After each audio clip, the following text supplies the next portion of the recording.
Alright, hey guys, so I'm doing a unboxing and first impression on the Kastking Speed Demon, which is supposed to be, I think it's a 9 to 3.1 gear ratio, if I think it is. I don't remember what it was. But yeah, this is the box that it ships in. And by the way, guys, I'm recording this with my cell phone, so if you guys the audio sounds rubbish and stuff, that's why. Fortunately, I don't have any use for buying the camcorder and stuff. But yeah. So, anyways, this here is the box that it comes in. I ordered this off of Amazon for, I think, $89 or something. I don't remember what it was. I think it was like $89, I think, or something like that. 70 something, I don't remember. But yeah, it was 2-day shipping because I ended up getting, 2-day. I ended up screwing up and accepting the free trial of Amazon Prime. So, anyways, so this here is what the reel looks like in here. Surprisingly, I didn't get free fishing line. There was a promotion thing that you get free fishing line with the order of the reel, and I didn't get one. Let's see, got a user guide here for all you guys that actually read the manuals and stuff. I don't know if anybody, I'm sure there's some people who do read manuals and all that good stuff. Me, on the other hand, I don't do that because I like to think of me being the know-it-all and stuff. So let's see what we got here.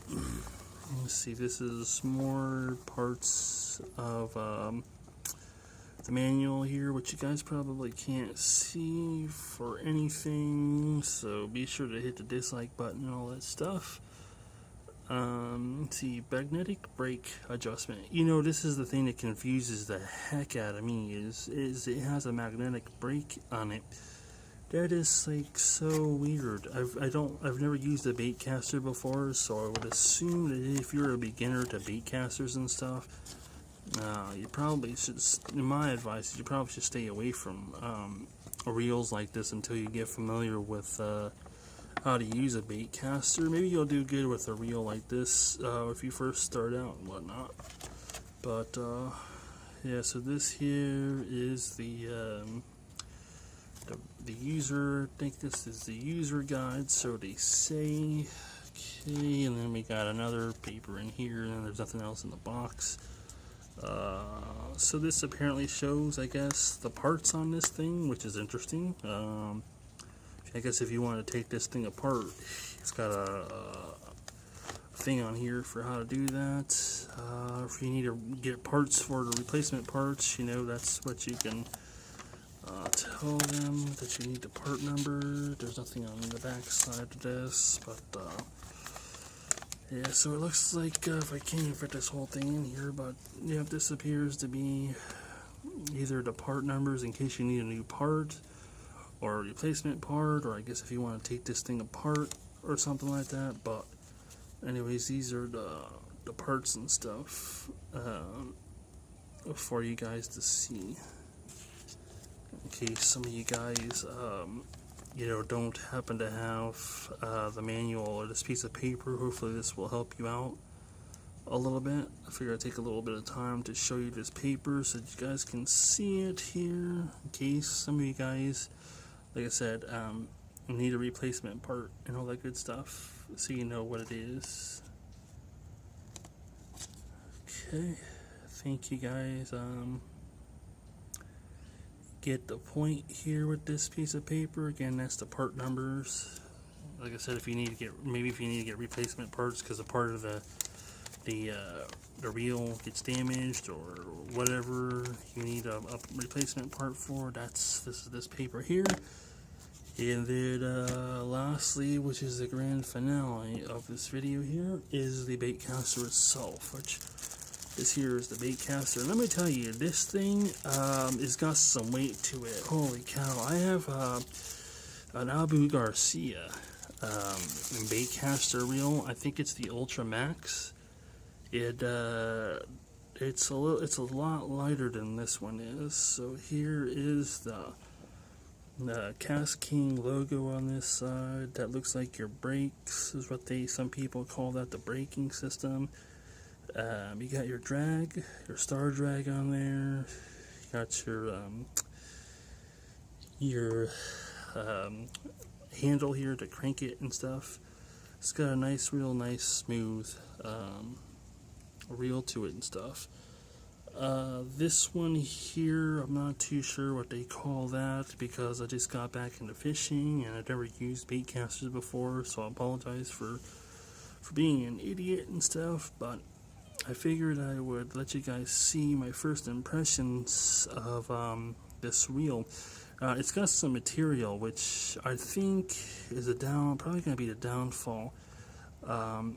I think after this getting wet and stuff, after a while, this is going to peel off. So, yeah, it's like some soft material. In fact, I've seen these on cell phones, I believe. It's some type of little fabric or some type. I forgot what they call this, but yeah, my prediction is this stuff is going to peel off eventually. It's going to come off, and I'd be surprised if it doesn't. But yeah, it's heavy on this side of the reel here. It's a lot heavier, I think, when it comes to the side. This is a more heavy side. The actual, what you call this, the body or whatever, is it's a lot more lighter. In fact, I don't even know how you get this thing open. I don't know how the heck these people got these things open. I think you gotta take that off. I don't want to take that off because, I don't know what I'm doing and all that stuff. I think it's a little dark in the video for you guys to see the reel.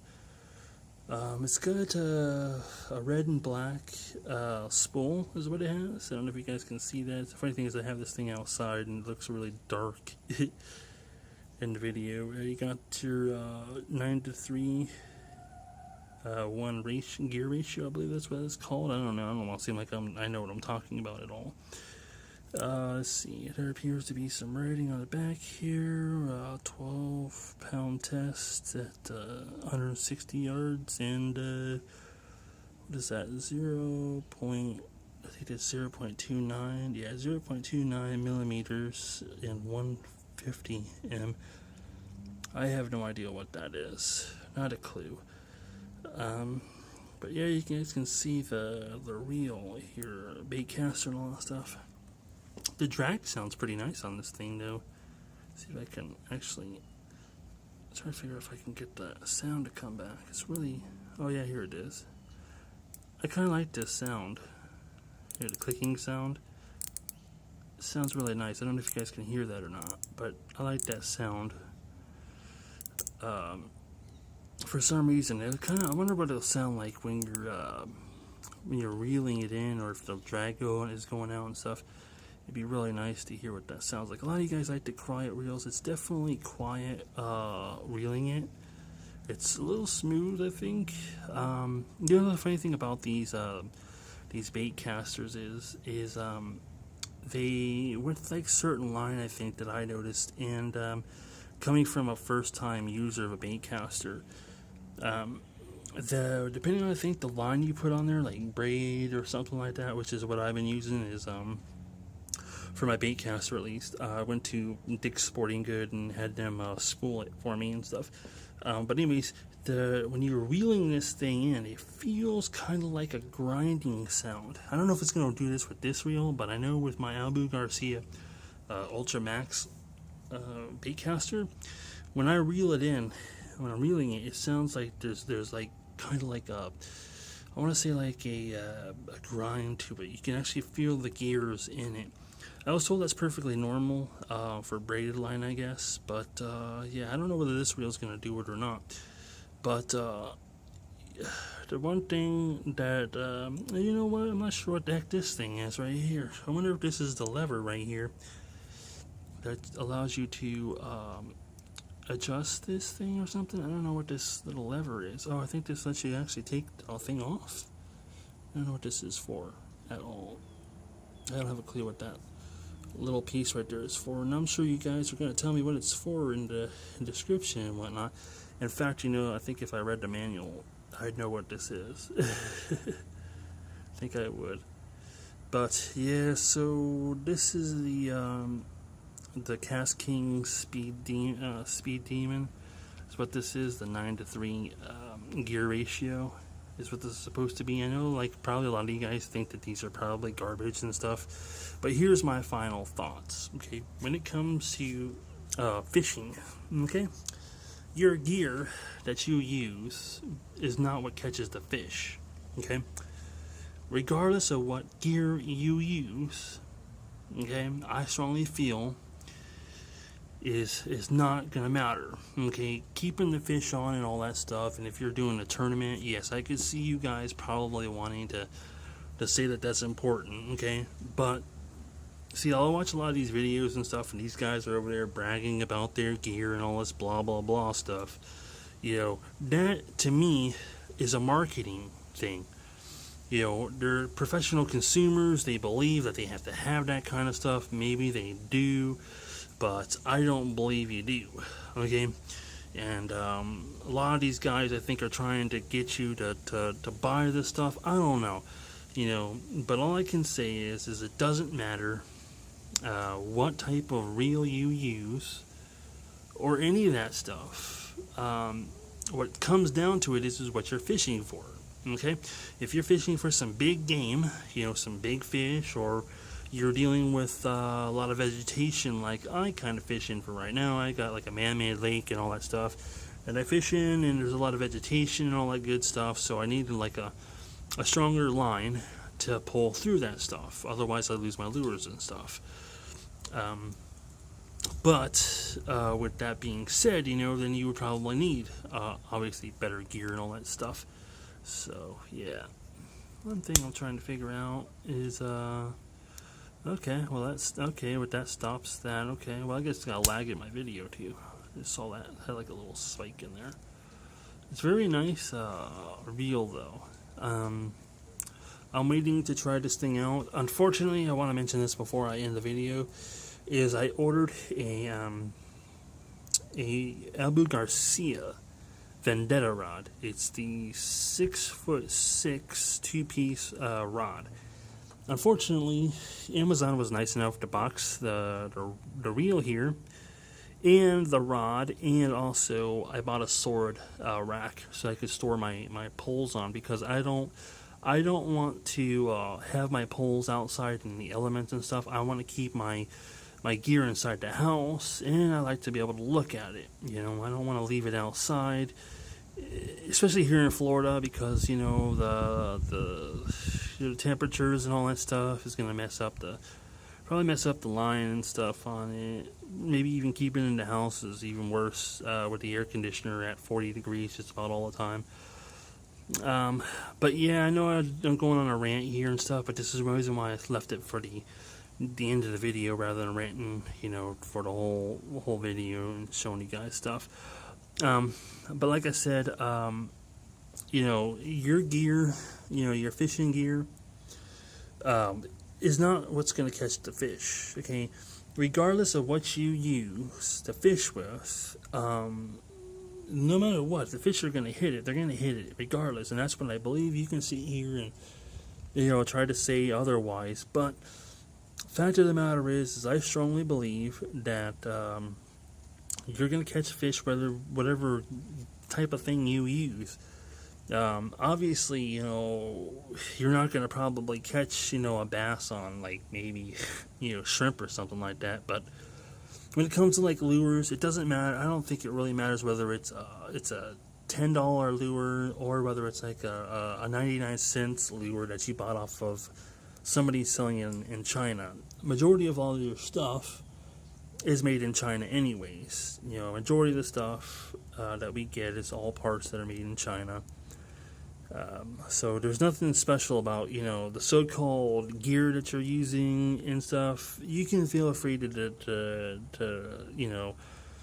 say otherwise. Great, it's cool if you guys catch fish and stuff, but I can guarantee you, that if you were to come down and go fishing with me, I don't think you would have any more luck than I would when it comes to fishing. And feel free to take me up on that challenge, okay? How about this? Okay?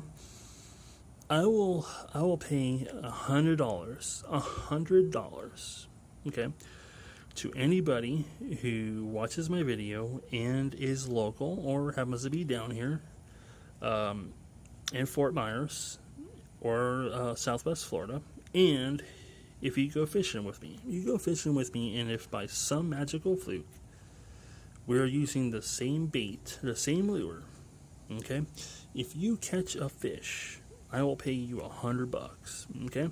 If you can catch a fish in the same spot, the same lake that I'm fishing in, before we leave, okay, I can guarantee you probably won't catch anything, but I'm going to bet $100 to anybody who's local in Southwest Florida that happens to see my YouTube video and wants to take me up on my offer. If I'm still fishing, of course. If I'm no longer fishing, well, that's too bad. But I know people catch fish, okay? I know they do, okay? There's plenty of people that fish this area.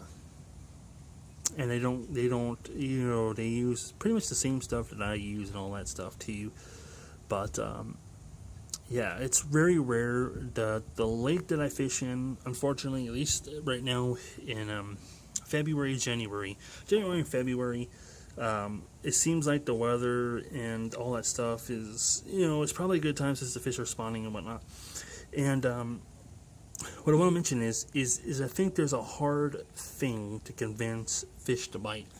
And the reason why is where I am, there's a lot of fish, little fishies, little minnows and stuff that these bass can go for. Chances are these bass aren't going to be hungry, and they're not going to want to strike unless he's a lazy bass and he doesn't want to go after these little minnows. Okay, but I think that's going to be a problem. I don't know, how you're going to entice a bass, to strike when he's got plenty of resources for food in this lake. In fact, I've seen tons of them, little minnows. In fact, when I was at the place fishing at Shady Oaks today, I did a YouTube video showing a bass that you could barely see in the video and all that stuff. He was around minnows, little minnows. He was around. There was tons of them that were swimming around and stuff. He wasn't even hungry for them. You know what I mean? That's the point I'm trying to make.